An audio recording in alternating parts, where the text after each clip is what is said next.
So here's the first example. We're going to find the sum of an arithmetic sequence or series. So in this, we know the sum s of n of the first n terms of the sequence given by 3n plus 5.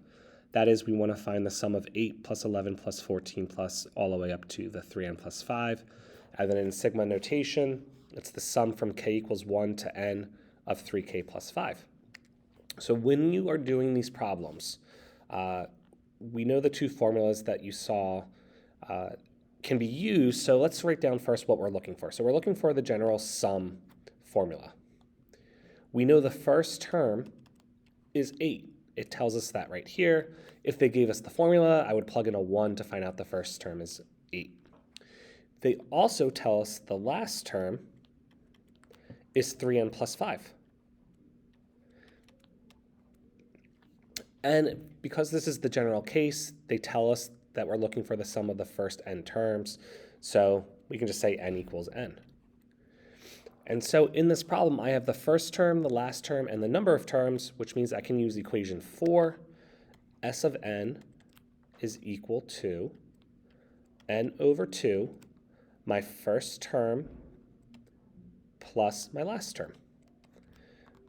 So in this problem, we have n over 2, number of terms is n over 2, my first term is 8, and my last term is 3n plus 5. And now I can just simplify my expression. N over 2, 3n plus 13.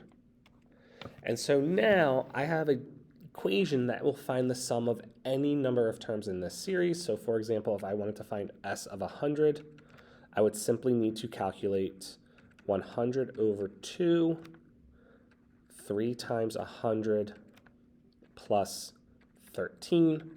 I would enter that into my calculator and get the sum of the first 100 terms of this sequence.